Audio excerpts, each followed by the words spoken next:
விடுதலை 2ஆம் பாகத்தில் நடிக்கும்போது நான் பேசின வசனங்களும் அவர்களுடைய வாழ்க்கையும் எனக்கு ஓரளவு தெரிஞ்சிருந்தது. ரொம்ப வசதியாக இருந்தது, புரிஞ்சுக்க முடிஞ்சது.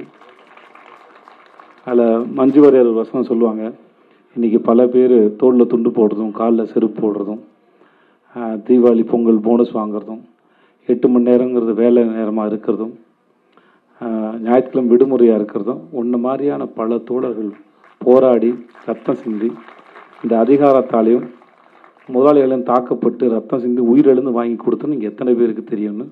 அந்த தெரியாத பல பேரில் நானும் ஒருத்தன், அதில் பல நிறைஞ்ச பல பேரில் நானும் ஒருத்தன்.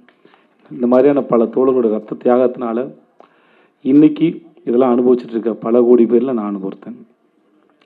நான் இங்கே வர்றதுக்கு முன்னாடி தோழரை பற்றி தெரிஞ்சுக்கிறதுக்காக அவரை பற்றின வீடியோலாம் பார்க்கும்போது எனக்கு ரொம்ப வியப்பாக இருந்தது. இங்கே ஒரு மேடம் பேசினாங்க, வசந்தி தேவி மேடமா, வசந்தா தேவி மேடமா, வசந்தி தேவி மேடம் பேசும்போது சொன்னாங்க, ஐயா நல்லக்கணவருடைய வாழ்க்கை வரலாற்று வந்து பாட புத்தகத்தில் இருக்கணும்னு.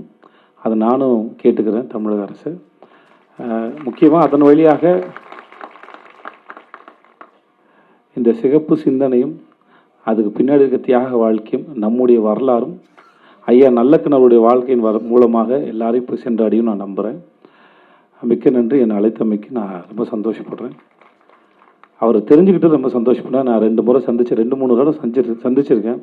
என்னுடைய படம் யாதும் ஊரே யாரும் கேளுன்னு ஒரு படம், அது இலங்கை தமிழர்களை பற்றின ஒரு படம். அதை பார்க்க வந்தார். அவர் பக்கத்தில் உட்காந்து பேச முடிஞ்சுது, பழக முடிஞ்சுது. ரொம்ப இனிமையான ஒரு மனிதர். அவருடைய இந்த பிறந்தநாள் விழா கலந்துக்கலாம் நான் ரொம்ப பெருமைப்படுறேன். என்னை கூப்பிட்டதுக்கு ரொம்ப நன்றி. அனைவருக்கும் இனிய புத்தாண்டு நாள் வாழ்த்துக்கள். இந்த குழந்தைங்களாம் ரொம்ப அழகாக உறுதிமொழி எடுத்துக்கிட்டாங்க. அந்த ஸ்கூலுக்கும் அந்த டீச்சர்ஸ்க்கும் ரொம்ப நன்றி. தேங்க்யூ.